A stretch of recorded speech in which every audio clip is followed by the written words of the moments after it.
is 1-0 with him completely as the head coach, joined by former Wolverine Jerry Diorio, as we're ready to talk about this victory. And Jerry, there's a million things to talk about. It was a little bit of a hairy situation in the fourth quarter, and it came down to a big play by a big-time player there in the fourth. How did you see it?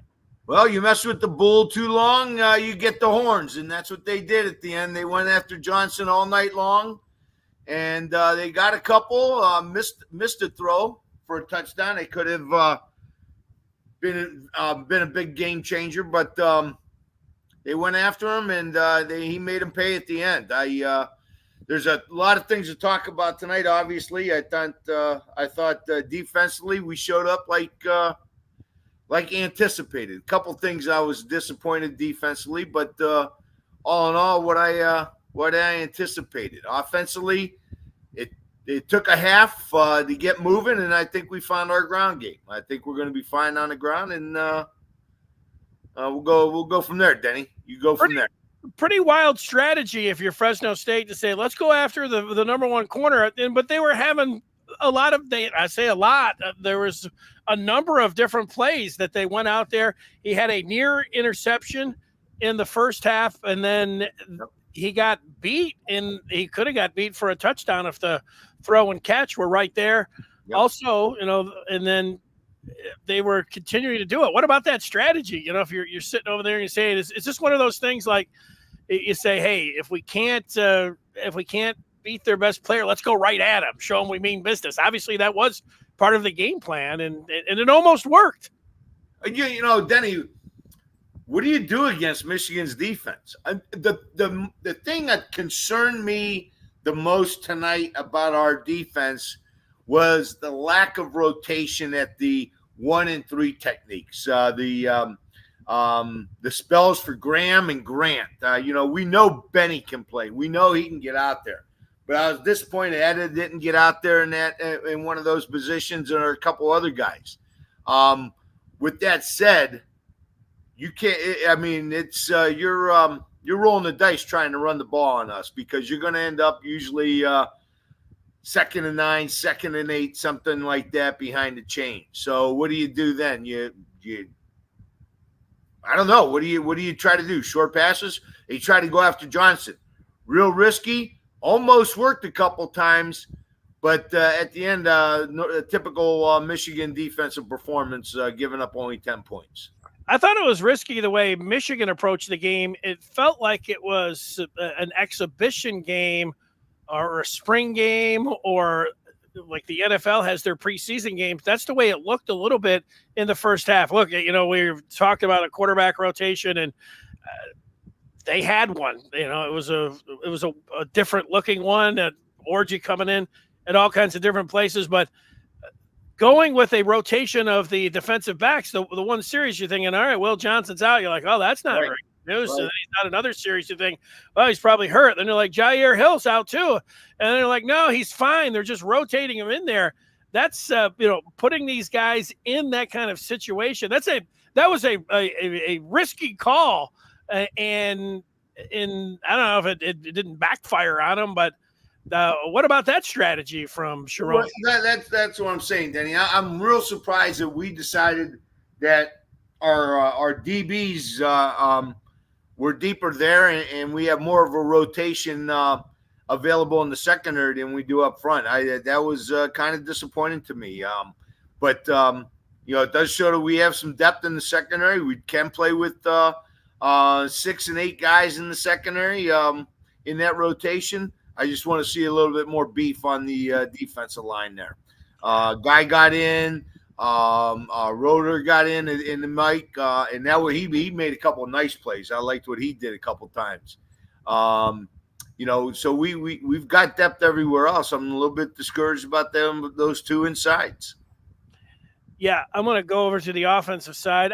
That was one of the worst calls I've ever seen, where they had Guy with the two-hand touch in the back, and the quarterback took a dive. I mean, he barely touched him. They should be able to have. And then Barnum gets called when Sherrod steals his towel.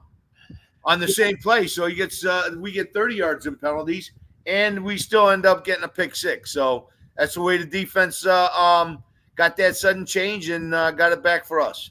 Yeah, that reminded me of the 2015 Lions playoff game against the Cowboys, where there was this face guarding, and then Des Bryant came out and was screaming and they didn't call anything. So that was just a moment. It was good that didn't end up costing Michigan the game. All right, Jerry, what about the quarterbacks and the way that Kirk Campbell and Sharon Moore and the offensive staff juggled them and how they played the QBs? What did you think of that? Well, okay, first of all, I'm seeing a lot of doom and gloom on here as far as comments, and I can understand that. The offense was very vanilla, lacked movement, lacked motion. The receivers tended to be covered a lot downfield. With that said, I thought the first half our offense was very basic at best. In the second half, I thought, and even the drive right before the second half, we got our run game going. And once you get that run game going, you could see how that other things opened up for us. And that was what was very encouraging to me in the second half. With, again, our quarterback rotation tonight, I thought was very effective. When you look at what Davis Warren did, he didn't extend the field like I would have liked to see a couple times. Maybe hitting that more on that one fade route. That would have been nice to hit that on that out and up. I think it was in the first half. But other than that, I thought Warren was very effective. Come out and we hit 3 consecutive third downs in the second half to keep drives going. So I thought he did some really nice things. We need to extend the field. And then we bring in Orji, and how many third down conversions did he get running the ball? So when you look at what both quarterbacks bring to the table, I thought we utilized them very effectively. Yeah, I think if Michigan plays like they did at quarterback and they block like they did with the offensive line, they'll get beat by a couple touchdowns by Texas. But I don't think that's going to happen. Late in this game, I'd say when Fresno got that first touchdown and made it a 16-10 game, if Michigan comes out and plays like they did after that, there was a switch that was flipped, an urgency, whatever you want to call it. They moved the ball down the field. They ran it with Mullings effectively. He was a battering ram. Warren was able to find Colston Loveland there at the end for the touchdown. That was clearly Michigan's best drive, and they looked dominant, and everybody played well. If they get that going and play the Longhorns like that, then they can beat Texas. So which one is it going to be? You make that improvement from game 1 to game 2. That's always something that you're looking at here for people that are disappointed in Donovan Edwards. Donovan Edwards can go, and there's you can see him busting off a couple 50-yard runs against Texas. I wouldn't say that would be out of the realm of possibility, but I'm disappointed in Alex Orji being able to throw the ball, and it was only one. I know it was nice that he threw the touchdown to Edwards to start the game. That was great, but the one where he was in there for 2 consecutive plays and he buried it into the ground, I know that's only one throw, but you have the feeling like, oh, well, that's why he's not the starter. Right. Because he made that. Then, we're talking about that response drive. Yeah. That was a great drive. But I'll tell you what, the drive before that, coming out from our 10-yard line, really established the second half for Michigan. Remember, this is not a bad football team. They're going to be competing for the Mountain West. And, we could see them again. We could see them again if we're in the playoffs. They could be in the playoffs. So this was a good win. We got some really nice drives in the second half. I thought our offense came together. We showed some good running abilities. I just think the first half was one of those things where you got 9 new starters, and that's what you get. Yeah. What about the offensive line, Jerry? We'd heard about, what was going on at center. And then it's not that I feel bad. It's one of these things where when you're an offensive lineman, you actually played offensive line. You'll go back and look at the tape. They'll grade them out each and every play. But, Jadis has the one on the short yardage. He gets pushed 3 yards back and then he was replaced and benched. So if I'm watching that, I'm saying Jadis just lost his starting center position. But then he came back 2 series later and he finished the game. Yeah, so that's what I thought that I was going to make that point. What's up with Crippen? That he couldn't stay in there and get some more. So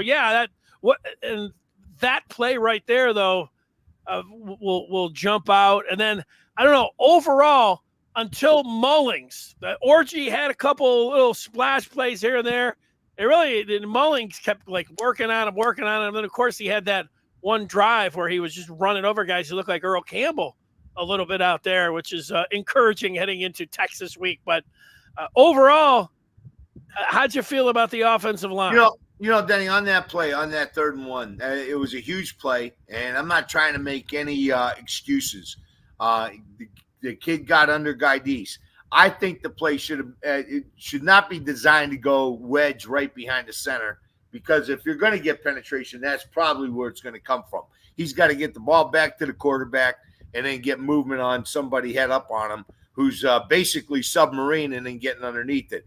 So I don't know. Maybe, I'm trying not to make an excuse for Guidis, but I might have tried to run that play somewhere else. Now, later in the game, you start seeing Orgy with that read option. And that's the thing that's going to scare defenses. We're going to be in that 3rd and short situation much more in the season when our run game and our offense starts gelling.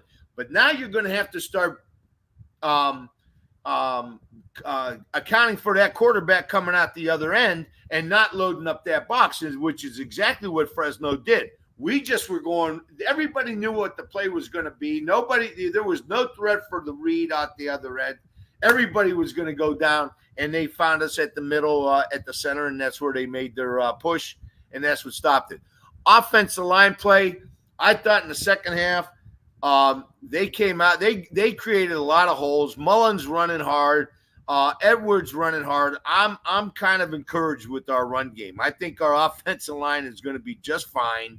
Al Hadid missed a twist for a sack. That hurt us, but you didn't mention him after that. That means he had a pretty good game, and our run game was pretty good from there on. So I was encouraged in the second half about our run game. How about Davis Warren in the passing game? 15 of 25, 118 yards, and he has the one TD. He has an interception, that first one that he aired out and threw it a little bit short. I'd just say that if some of the short passes and even 10, 15 yards in the middle of the field, he was okay. Loveland dropped one. That was a big one. But yeah, that was a big one, yeah. Throwing the ball down the sideline and throwing it over the middle, he's got to be a lot better. This is the thing. The offensive line is going to take time to develop. Hopefully they did right there at the end of the game into the fourth quarter. And it's the same thing with a quarterback. He's going to have to develop as well as a first-time starter. But I would think that if you feel like they're going to beat Texas, that he's going to have a much better day throwing the ball down the field. Well, Denny, there's the old adage that a quarterback should be averaging right around 7 yards per attempt. And so how many attempts did he have? 25, you said? Yes. Okay. What's he averaging? What? 4.5, 5 yards? 4.7. 4.5, 5 yards. Okay. Yeah. So, that's the thing. He's got to start extending that defense. But that doesn't go with just him. Those receivers got to start getting open. Now, Loveland seemed to be open all night long. And that was surprising. Again, another different type of strategy, Denny. Go after go after the number one corner in the country, and then leave the number one tight end in the country wide open. So I mean, don't let those guys beat us, and we'll play everybody else. I don't know. Maybe that was a strategy all along, but our outside receivers have got to do more and give us more production. We've got to utilize Sharon or Morgan, Shamaj Morgan a lot more. Even on run sweeps and that kind of stuff, we got to utilize him more. We got to get more of the ball, some. And I really didn't see much from the transfers. The kid from Youngstown, I didn't see much from him. Yeah, I saw him out there, checking my notes, who's number 5 and everything else. But yeah, an underwhelming performance from the wide receivers. Loveland, plays like a wide receiver, but he's not. And Morgan sat down pretty nice one time on a little curl, but not a lot there. Like you're talking about, they need to step up. I just say, Orgy, the whole thing about the quarterback and everything else. Orgy's not a quarterback that I'm looking at right now that you feel like that you could play for anything more than a series. I mean, he's a gadget guy after watching him throw the ball. This is watching him throw the ball in the spring game and then burying that one in there. And if it was a little bit closer, it's not that I'm all out on him. It's just like, I can't, I understand. We know what we got with them. We know what we've got with them, and everybody else knows what we got with them too.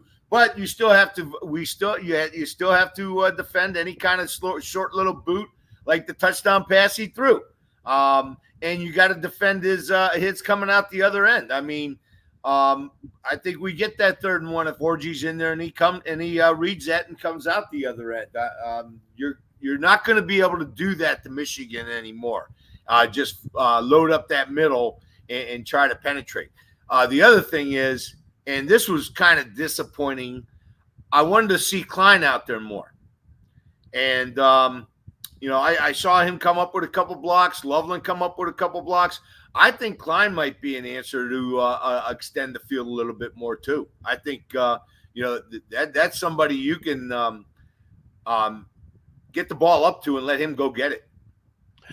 Yeah, and we've been down this path before when you talk about Donovan Edwards. I saw it a lot during the game. Like, Khalil Mullings is running back 1 for this team. It's like, okay, Khalil Mullings was running back. He took over the job of the second half in the key drive. He was Michigan's best running back. But Donovan Edwards remains a big-time weapon, one of the best weapons in all of college football. So figuring out how to get him going and busting him free, if you're a Michigan fan, maybe you feel good because it's Texas and Donovan Edwards plays really well in big games against big-time opponents. So finding out how to spring him. I thought it was interesting in the first half. Like, again, I thought Michigan was playing it like it was an exhibition game. When they got down there by the goal line, everybody's like, get Donovan Edwards out, pitch him the ball, get him wide or throw him the ball. When they got him down there, they ran him right up the middle. It reminded me of when he was a freshman. Like, I think that he said, I want to show everyone that I can get the tough yards and I can run right up the middle. And that's what they were doing with him there. So I don't know, like finding a way to get him, like if Michigan is going to be a team that's going to get to the college football playoff, they're going to need Donovan Edwards to be something close to Donovan Edwards in those big games. So that's going to be one of the big keys in this game against Texas, I would think. I look for Donovan to show up big. I mean, it never fails, it seems like. Donovan comes out a little bit slow out of the gates and then steps it up in big games. Yeah, we'd like to see him do a little bit more in games like this, but Mullins stepped up. And so, that's the game tonight. Denny, how can we go this long without mentioning Savada? What a performance he put on tonight. I mean, that is a heck of a weapon. Now all of a sudden you got to stop Michigan from getting to the 40-yard line, because anything inside the 40, it's a possible 3 points. So that changes a lot too. You're playing a different field position game now all of a sudden too. Yeah, what are we talking about? 55-yarder, 53-yarder? Like those are in the one. I don't know if it was the 55-yarder or the 53-yarder. I think it was the 53-yarder. Looked like it would have been good from 65 yards. That's the kind of and leg. 45 and 45. I mean, those are 3 long field goals, and he made them with room to spare and looked cocky doing it. Yeah, so I don't know, 60 and in. You're for this. This is the game now. You see it in the NFL. You've seen it for Michigan the last couple of years, going out there. I put Jake Moody out against Ohio State. He'll try one from close to 60 yards, and they'll do the same thing now with Zavada. Yeah, that's huge to be able to have somebody like that. You can count on, stick a dime. It changes some of your defensive thinking. You've got to be more aggressive now. Earlier, you've got to stop them from crossing a line that they can get 3 points. And with Michigan's offense, the way it is, Michigan's offense will slow down Texas's defense. We'll get that ground game going on them, and Michigan's defense will step up. Let's take some questions here, Jerry, to see what you're thinking with a couple minutes remaining here in the postgame. Michigan winning at 32-10 over Fresno tonight. BN says what troubled him more than the offense was Wink Martindale calling cover 0 when his front four was getting home at will. Reminded me of Don Brown blitzing when it was not needed. And there definitely was a cover 0 when the McBurrows ended up not being able to make the tackle, and he had nobody behind him. So that went for the touchdown. It was 16-10. Don't mind McBurrows, giving up the catch, but he can't allow that guy to go in there and score like he did. That was bad. But what about Wink bringing the house like he did there? Well, I voiced this concern even in the spring that I thought he was going to be very aggressive. And many times tonight, that pressure didn't get home, but got the quarterback off his spot, got him off his feet, and moved his feet. I think Wink is going to come to the realization that he doesn't have to do that much blitzing, and because he can get home with 4, and because he can stop the run with 4. You saw Graham tonight. He's taking up 2 and 3 guys and still making plays. We don't need to do that kind of blitzing, and I think Wink is going to come to that realization that let your guys play a little bit. Let your guys play a little bit. But he did bring the heat. It was very effective early. I'm afraid that Evers has seen that kind of stuff and won't be as intimidated early with that kind of pressure. Okay, let's try Kyle, who is saying that Davis Warren was fine. Too few open targets. His rhythm keeps getting disrupted by swapping Orgy in. Hate the random deep ball play calls. It just doesn't work. All right, this is going to be something that the fans, that everyone is going to be talking about. The rhythm, the momentum, the different ways that you deploy the quarterbacks in there. It wasn't like he gave Orgy a series. A lot of times when, I was looking at it, here's Orgy just coming in, they run a play and then they bring him in on second down. They take him out. And then it'll be another series. Here he is coming in on second down. And, it wasn't till he had those back-to-back plays where it was the one where he threw it into the ground. So I don't know. Go ahead, Jerry. Kyle talking about the quarterbacks here and saying in the end it doesn't work. Kyle, I think time's going to tell. I thought they were both very effective. I would have liked to have seen Warren stretch the field a little bit more, have a little bit more yards per attempt. That would have been nice to see, but I thought they were both effective in what they were doing, especially in the second half after they got that rhythm that you're talking about. But, I've never been one to like that dual quarterback system. But like I said, tonight they look like they utilized both talents very well. And, time's going to tell. I mean, Florida did it with Tebow and Leak. And they also did it with Warfel. And I can't remember who was Warfel with. Who was the quarterback that Warfel was with that substituted. So, I mean, it's worked in the past. Well, time will tell. Yeah, I don't think it actually worked when Spurrier was putting them in there every other play. It did work for Florida, and when they were going, but they just had Tebow coming in, and this is what I would do. Yeah, but didn't they win it with Warfel coming in every other play? No. I don't think so. I'd have to go back and look. I don't think so, Jerry. I'll check into that one. Hey, I'm just, I'm telling you what I remember. You could be right. Tebow just came in running situations and goal line situations, and that's what I don't want to see orgy in the second play against Texas. It's some just random spot in the second quarter. Michigan gets down into the 10 at 5, and they want to bring him in to run a goal line package. Bring him in. You're at the 50, and you got a 4th and 1. You want to bring him in? Bring him in.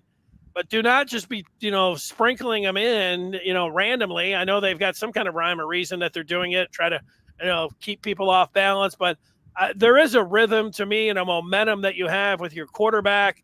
You got a guy standing over on the sideline. I hope that they do it differently coming up against Texas. Here's Jake for you. Jerry, he says Orgy should have been on the field way longer. All right.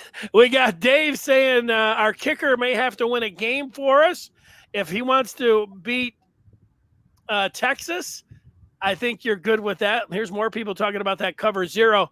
Andre says the defense looked great. The offense needs to score and stay on the field.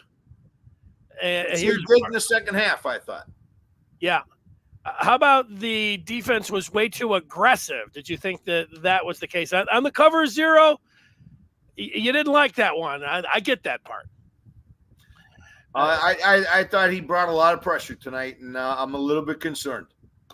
All right, we'll take a couple more here. We could sit here all night talking with the feedback, and it's great to have everyone here. Kyle says everyone needs to get used to the idea that the way Michigan wins is the defense going lights out, getting some pick sixes, and giving field position for Zavada to knock 50-yard field goals through.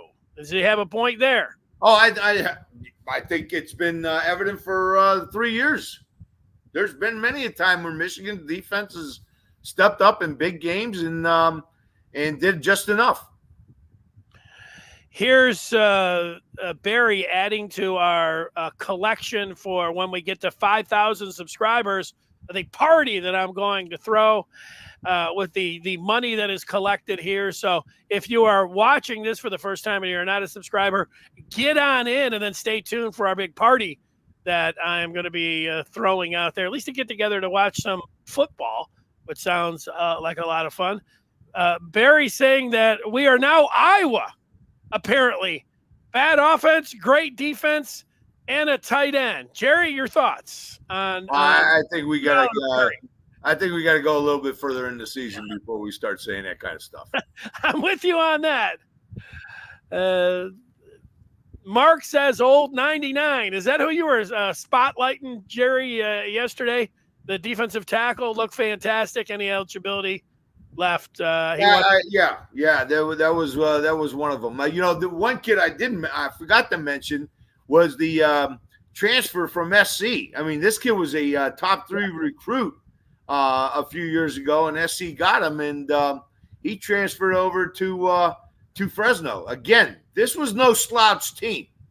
That number 32, I can't think of his name, the DB, played lights out tonight. Braca played number 22. He played lights out. That's a good football team. They're well coached, and they were thinking of win. They were not thinking of staying close. They were thinking of win. All right, we'll take 3 more questions, and we'll have some final thoughts. Vince says, how much of tonight was vanilla play calling on purpose versus just not good play calling because we aren't very good? I think the offensive staff looked at it and said, we're going to keep this offense as simple as possible. Not because we don't want to show Texas anything, but we don't want to make mistakes. And because mistakes will cost you a first game. Turnovers, penalties, missed assignments, that's what's cost people those first game losses.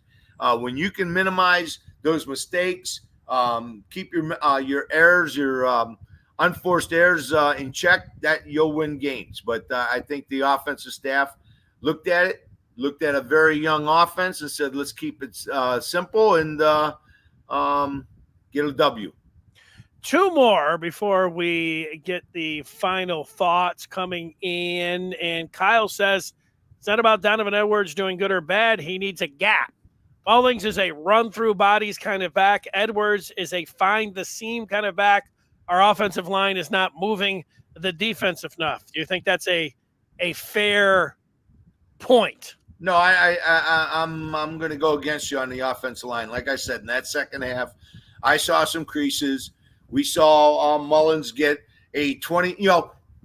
I think I said this Friday, Denny. In the first quarter, you're getting 2 and 3 and 4 yards on those rushes. Second half, those become 3 and 4. Late in the game, they become in the teens and in the 20s. And what did we see? Mullins in that fourth quarter, 18-yard run, 21-yard run, right back to back. Their defense was tired, and we mulled them over. And that's what happens with a running game. You've got to be patient. You got to be and stick to your game plan. We're going to be just fine. Our run game is going to be just fine. Our defense is going to be big all year. I like that Quinn Ewers corrects to Sewers when people. I said Ewers, didn't I? No, I was looking at somebody on the chat that mentioned. I know Arch Manning. Hopefully, you don't see Arch Manning coming up next week. All right, final point or question here for Jerry. The defense is from Justin, who says the defense and kicker are good. He has an exclamation point. He says, unfortunately, the offense showed him nothing that they can beat Texas with next week. He hopes he's wrong on that assumption, but the offense needs to make improvement now. Go ahead, Jerry. What about that point? Well, I hope you're wrong, too. I think, Bo used to always say, the most improvement you're going to make in a year is from week 1 to week 2. We saw Texas today, very explosive team, 4 transfers, 2 from Alabama at wide receiver. Very good offensive team. However, we're going to see them come against a defense that they have not seen before. Hopefully our defense is going to look at itself and correct some errors. But our offensive line moves some people tonight. We've got some gashes. We started running the ball in the second half, and I think we're still trying to figure out who we are offensively. Yeah, I think it's a great point. Let's make our final points here. I'll go first, Jerry, and I look ahead towards Texas next week. Michigan's at home. That's nice. Michigan's defense, if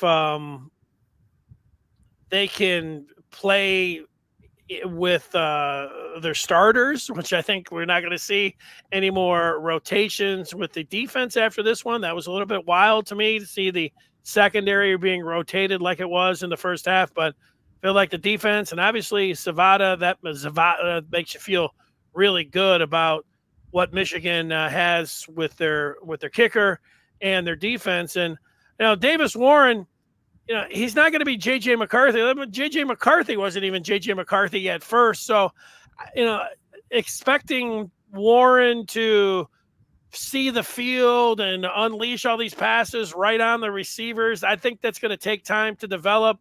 I don't think the Davis Warren that we saw today is going to be the one that you see in October. You could say, fortunately or unfortunately, they've got Texas, and they're going to need Donovan Edwards, and they're going to need this running game. And what they're really going to need is this offensive line to play like they did on the drive after they got down 16-10.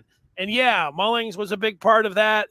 And if they might not have the luxury to just feed Donovan Edwards a bunch of times, it might be over to Khalil Mullings, whichever way it's going to go. But Michigan will be in with a chance, with being at home, being the defending champs. Look, that game was never going to be easy. Texas, Oregon. I don't know, did Oregon beat Idaho tonight? They were 14. I thought it was. They were in a dogfight, with Idaho.